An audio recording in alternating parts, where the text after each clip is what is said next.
the Fable series is Microsoft. Came from Microsoft, from their Lionhead Studios. I've always enjoyed most of the games. I won't say all of the games. I did not like Journey. Didn't. It's glitchy. It started off with Fable 1 on the Xbox, which I thought was really... It was kind of long and rather intensive. That's where you actually meet one of the characters that's actually in all of the games. Yeah. The blind seer Teresa, who is your sister in that game. Yep. And then you're here, but the main story of all of this is that you always have choices. You choose to be a hero or a villain, which a lot of games have done that. Well, you can be a good guy, you can be a bad guy. That's nothing new. But it wasn't the first to do that. Yes, it was. It was really the first one that kind of paved that way, because originally the only time you could really do that was with MMOs.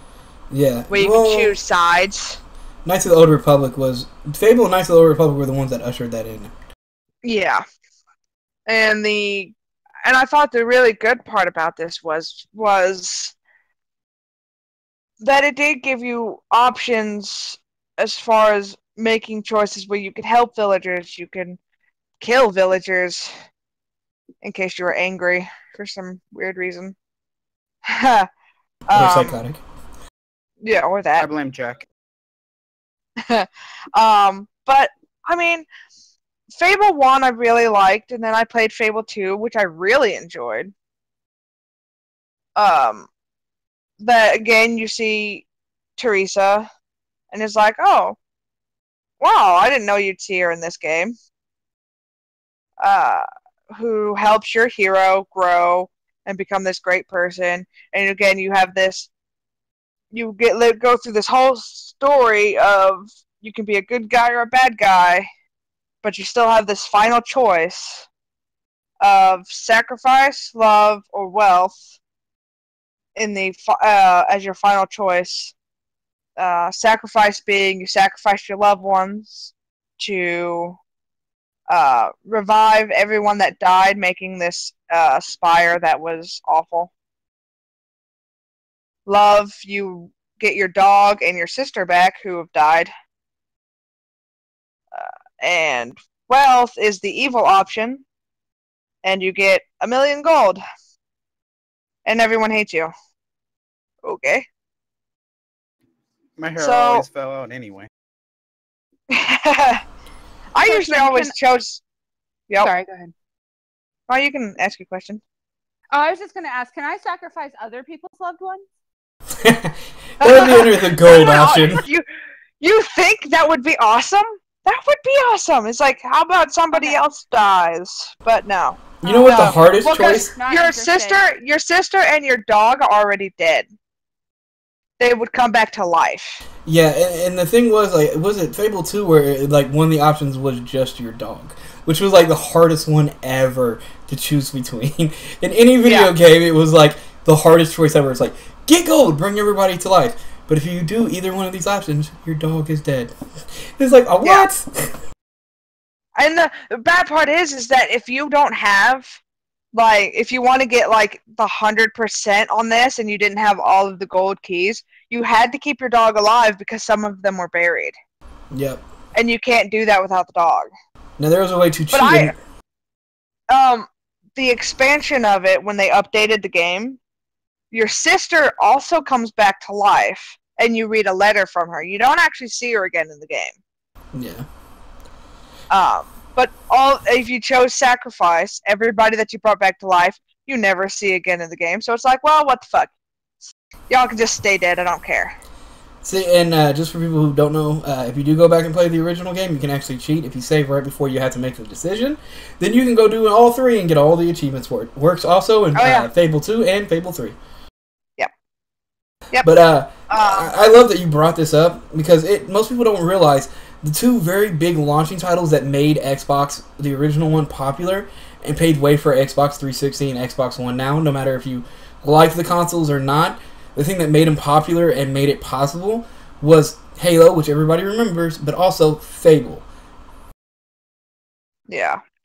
And one thing that I really enjoyed, and after Fable 2 came along, which was around 2008, in 2012, or no, wasn't even that long after that, was it? That Fable 3 was released. I think it was like Fable only a 3 couple of years later. Yeah. And Fable 3 was really good. I think it was really short. Because I can complete that in a couple days. It was definitely depending shorter. Depending on which way I want to choose. Which Fable 3 you start off as you are starting off as the son of the hero from the second game. So whether you choose a male or female, you will be the son of that character. Or daughter. Son or daughter. Right. You start off with a very difficult choice. You can kill your sweetheart or villagers. That's what the game likes to throw at you like 10 minutes into the game. It's like, oh, thanks, you dick. I kill the villagers. Balls. They definitely had balls back in the Fable games because even now in most games where you get to choose like good, bad, it's like, oh, I can either say something nice or say something bad or choose somewhat bad or this and that. Fable really hit home with like, these are your fucking consequences. Pick who dies, pick who lives, and you're going to have to live with this for the rest of the game. Where most games don't have the balls to do it, especially that early on in the game.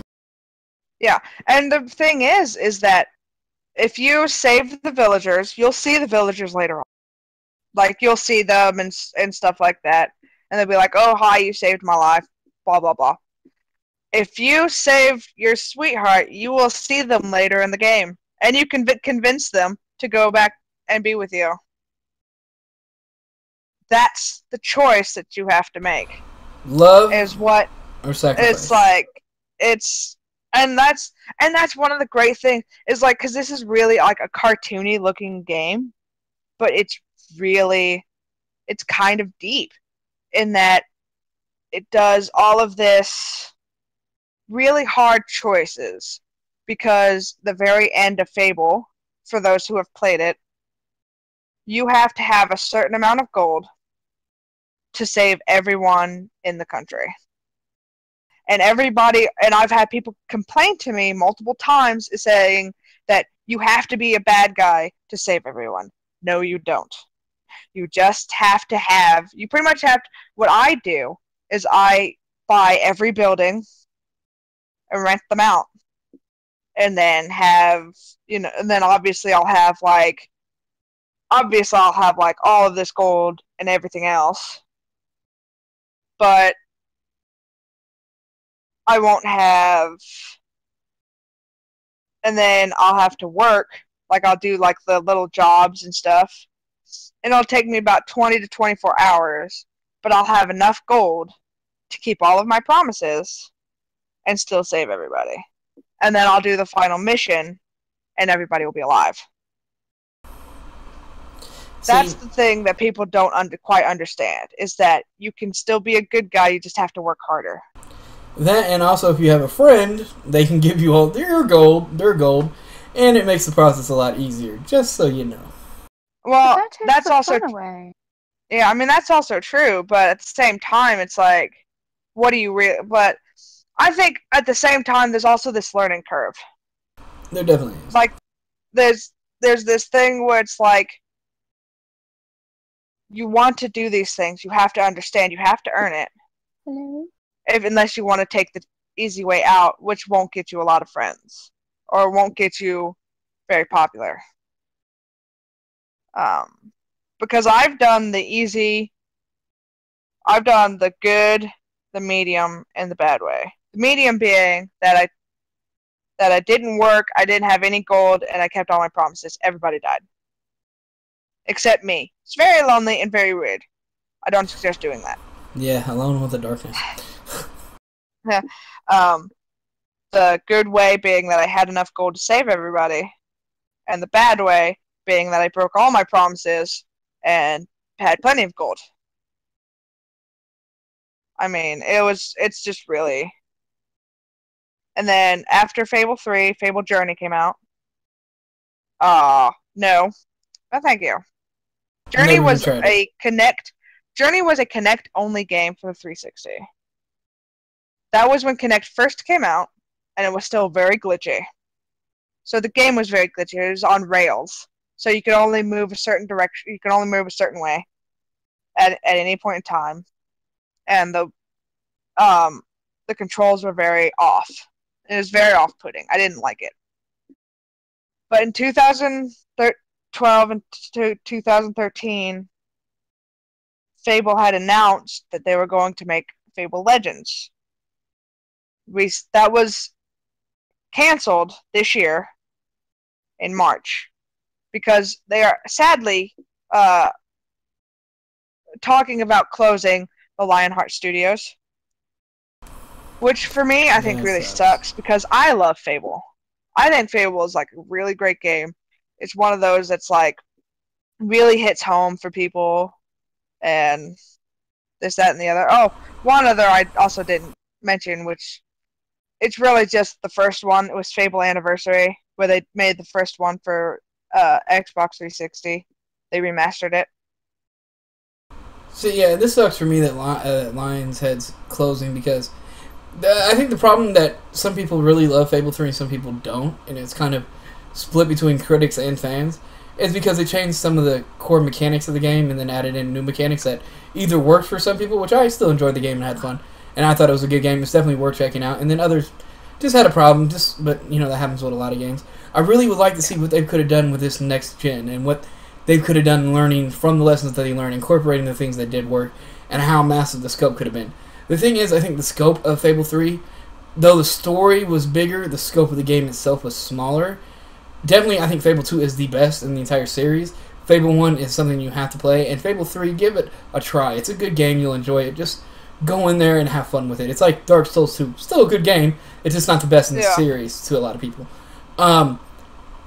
There's so many great aspects of this game that helped usher in Western RPGs before Elder Scrolls really made it big just yet. Like Elder Scrolls Morrowind came out on Xbox, the original Xbox, a couple years later, I think, or maybe less than a year later, but this was first. And even then, Morrowind was a big cult classic hit, but it wasn't until Elder Scrolls 4 that it really became what it is now. So it's something you really need to check out, and it's really sad that they're closing down. We won't get to see what Legends was. Yeah, I think it probably could have been really good. I played the hell out of 1. I enjoyed 1 a lot. Kind of played 2 here and there. Not a whole bunch. Like I said, I lose all of my hair in Fable, which sucks because it's like, oh, I'm good. Oh, here's a well. I'm good again. Or, oh, I just slaughtered a bunch of people. I'm bad. So eventually my character went bald after I got his horns to go the fuck away, which, I forgot to mention, but just saying. Horny little. All the time. Just for Here you, we big go. boy. Oh, Anyway, right. moving along.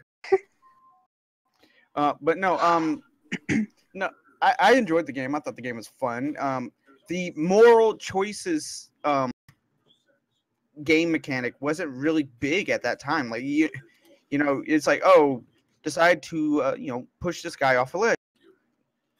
Well, before Fable really came and made that dramatic impact, you push the guy off the ledge. All right, well, you don't get an item at the end of the game.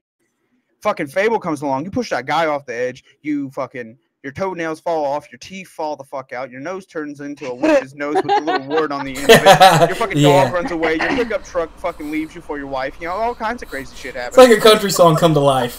Yeah, like, these motherfuckers had consequences. Your fucking Budweiser goes flat and gets hot in the back of your pickup truck that ran away with your wife, Oh, hell no. I see. I tell you what. I mean business. I'm putting the fucking H before the W. I tell you what. Shit.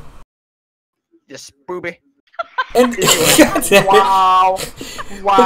Definitely though. This motherfucker said I put the H before the W. I tell you what. I tell you Jesus. what, boy, knockers the mouth at the shelf. I am not going to be denied. I tell you. You what. Tennessee But fuck. anyway, no. I mean, I love the idea of the moral choices, and you saw more of that as game developers realized how big Fable was, and to think that the studio is possibly closing, they shut down this game. It's like, well, no, you guys had the chemistry was all there. You had a strong fan base. It's just, Yeah. I don't know, that maybe a misstep here or there. Who didn't love shooting people with fucking lightning and clubbing them in the head with a fucking hammer that would decapitate them, which I thought was just awesome. I was like, oh my god, I love knocking people's heads off with this obelisk fucking hammer. Now, to be honest, though, I think the first game had the best mechanics of, like, you got 3 paths to choose, and they kind of dumbed it down for Fable 2 and even more so for Fable 3. But I wish they would bring back the scope of Fable 2, game-wise, with the scope of the story of Fable 3, but with the scope of the actual fighting, magic, and shooting mechanics of Fable 1. And they could have had a masterpiece on their hands. And like both of you guys said, there would not be games like this, even with Elder Scrolls and this and that, if it wasn't for Fable and Knights of the Old Republic, which both were the very first big RPGs, massive RPGs, with consequence-based things going on, and they were both on the original Xbox. And like I said, there would be no Xbox 360, Xbox One if it wasn't for Halo, but people forget, also wouldn't it be for Fable, because that sold just as much, it was just as big as the series. Oh, yeah.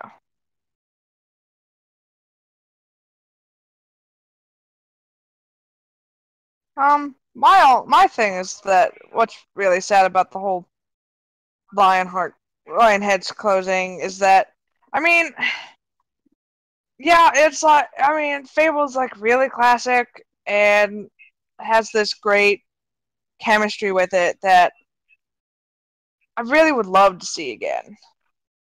Yeah, I agree. Like, it's just one of those things that I really would love to just see a new Fable game and play it.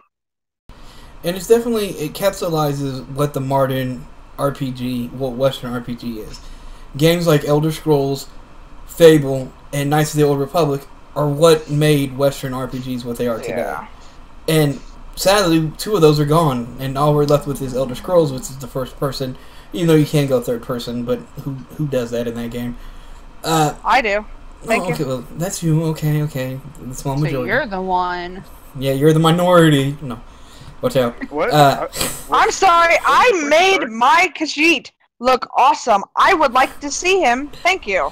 Yeah, so does all the players that play the sex mods. Hey. Totally damn.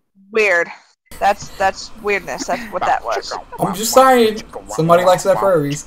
But I agree, and it's just it's sad because these are like 2 cornerstones.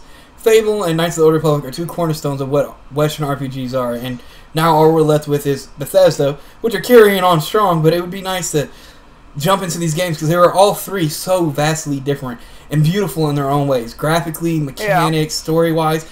All 3 were completely different story-wise, all 3 completely different mechanics and gameplay-wise, and even graphics and art, but yet were masterpieces in their own ways. And now 2 of those are gone, probably never to come back again, and it's sad that we've had to nail in another nail in that coffin in the chapter of Western RPGs.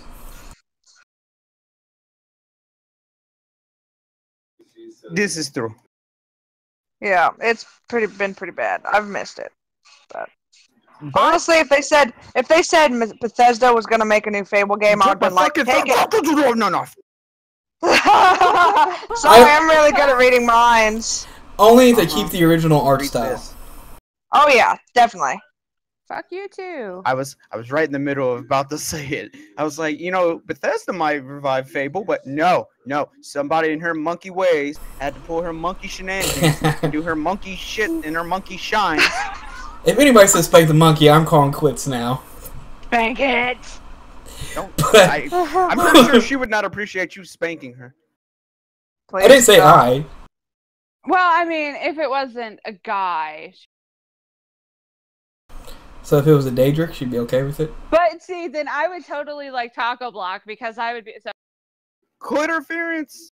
That's my favorite now. Quitterference on the third or fourth quitterference first down. Oh god, that's my favorite now.